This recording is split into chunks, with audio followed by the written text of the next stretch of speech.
خواجہ غریب نواز جب نئے آئے نا اجمیر شریف میں تو خیمہ لگایا ہوا تھا خواجہ غریب نواز نے.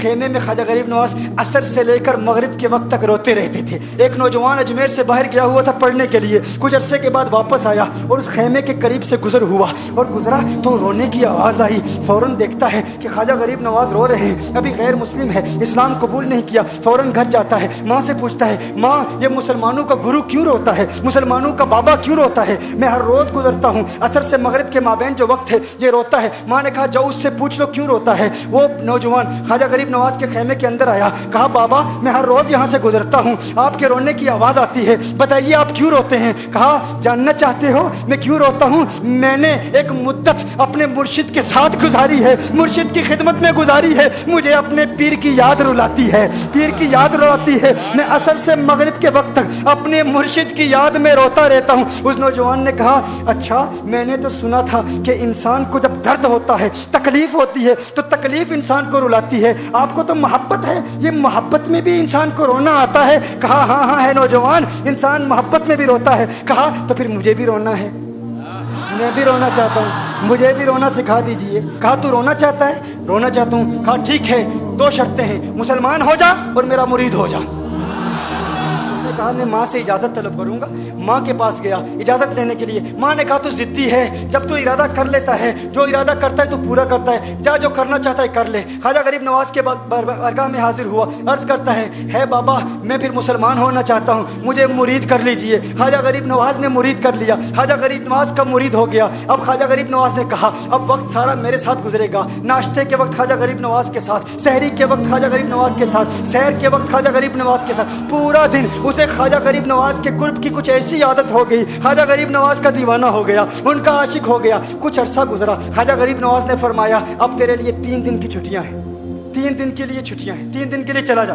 اس نے کہا مسئلہ ہی کوئی نہیں, ایشو ہی نہیں, پرابلم ہی نہیں, ٹھیک ہے 3 دن کے لیے چلا جاتا ہوں. اب جب 3 دن کے لیے گھر گیا, کہا 3 دن کے لیے تو اب مجھ سے ملاقات نہیں کر سکتا, مجھ سے ملنے کی اجازت نہیں ہے. اس نے کہا ٹھیک ہے نہیں ملوں گا. گھر گیا, پہلے دن جب گھر گیا یہ وہ نوجوان تھا جو 3 روٹیاں کھایا کرتا تھا, آج ایک لقمہ بھی نہیں کھا پایا, ایک لقمہ بھی نہیں کھا پایا. اسے کچھ ہو گیا, کہہ رہے مجھے کچھ ویکیوم سا محسوس ہو رہا ہے, کچھ دل میں کمی سی محسوس ہو رہی ہے. یوں وقت گزرتا گیا, رات کا وقت آیا, آنکھ نہ لگی, سو نہ پایا, مکان کی چھت پر چلا گیا. ماں نے دیکھا بیٹا چھت پر کیوں چلا گیا؟ ماں چھت پر جاتی ہے, بیٹے کیا ہوا؟ کہا پتہ نہیں ماں میں تو فوراً سو جاتا تھا, آج نیند بھی نہیں آ رہی, آج کھانا بھی نہیں کھا پاتا. ماں تو چلی جا. ماں چلی جاتی ہے. یوں جب سحری کا وقت ہوتا ہے اس کی آنکھوں سے اشکوں کی برسات جاری ہوتی ہے, اس کی آنکھوں سے اشکوں کی برسات جاری ہوتی ہے. وہ رو رہا ہے, اس پر رکت تاری ہے. ماں آتی ہے, بیٹے کیا ہوا؟ کہا ماں مجھے پیار ہو گیا ہے, ماں مجھے محبت ہو گئی ہے, ماں مجھے عشق ہو گیا ہے.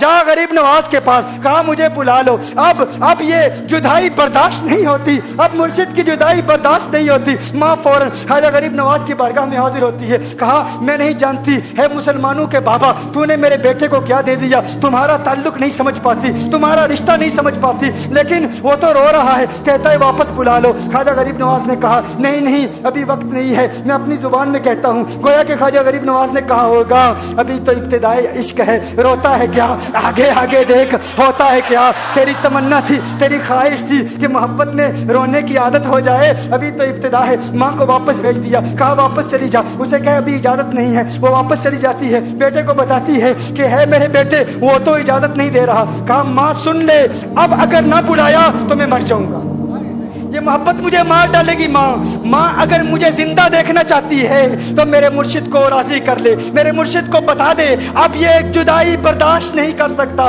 ماں فوراً غریب نواز کی بارگاہ میں حاضر ہوتی ہے. کہا ہے غریب نواز کرم فرمائیے, مجھ ماں کی تمنا ہے, مجھ ماں کی آرزو ہے, وہ مر جائے گا. کہا ماں کی تمنا ہے, تیری بات مانتا ہوں, جا اسے واپس بھیج دے. وہ فوراً بھاگتا ہوا خواجہ غریب نواز کی بارگاہ میں حاضر ہوتا ہے. اس وقت خواجہ غریب نواز اپنے مریدوں کو درس دے رہے ہیں, ایک مجمع لگا ہوا ہے. وہ فوراً خواجہ غریب نواز کے دروازے پر کھڑا ہوتا ہے اور پھر مرید یہ منظر دیکھ رہے ہیں. خواجہ غریب نواز کو دیکھتا ہے, خواجہ غریب نواز اسے دیکھتے ہیں. وہ میں نے کہا تھا نا نگاہ مست ملائی تو میں پلا کے اٹھے, جہاں وہ بیٹھ گئے میں قدا بنا کے اٹھے. خواجہ غریب نواز نے اس کی آنکھوں سے آنکھیں ملائی اور پوچھا اب پتا چلا محبت میں رونا کیسے آتا ہے, اب پتا چلا. اس نے کہا ہے غریب نواز کرم فرمائیے. فوراً